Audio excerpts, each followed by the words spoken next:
There are film vaults around the world that hold movies so disturbing, so psychologically damaging, that governments have literally locked them away from the public. These aren't urban legends. These are real films that have been banned, destroyed, and prosecuted in courts of law. And some of them are so extreme that even owning a copy could land you in prison.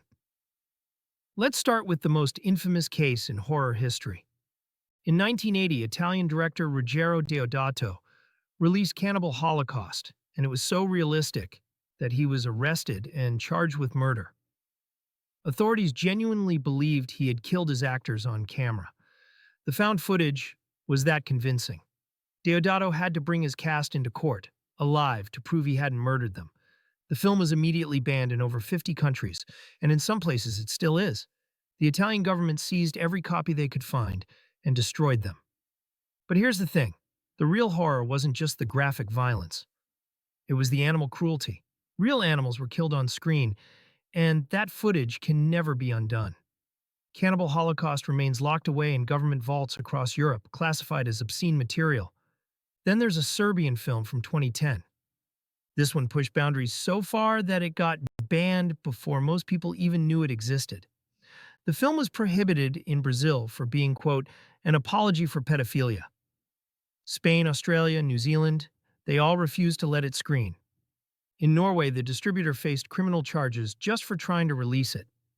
The movie depicts acts so vile that even hardened horror fans refuse to watch it twice.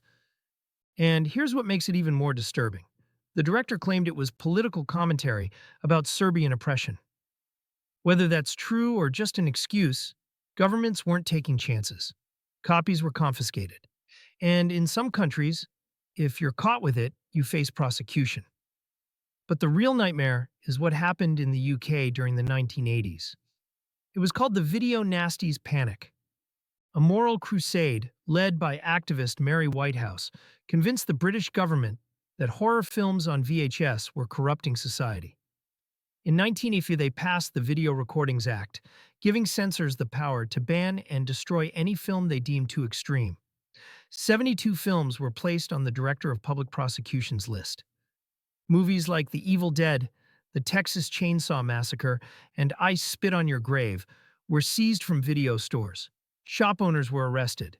Tapes were publicly destroyed. Even owning one of these films in your home could result in criminal charges. The Evil Dead, a movie that's now considered a classic, was literally illegal to watch in your own house. And it wasn't just obscure exploitation films. The Exorcist, one of the most celebrated horror movies ever made, was pulled from video release and remained unavailable in the UK for nearly 2 decades. Some of these films have been lost forever.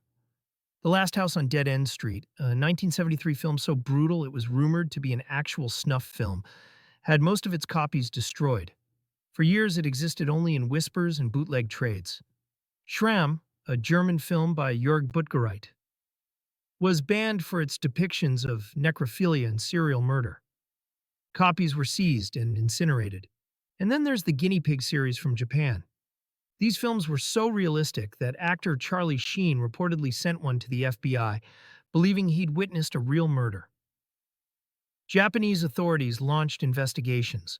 The films were banned internationally, and several entries in the series have never been officially released outside Japan.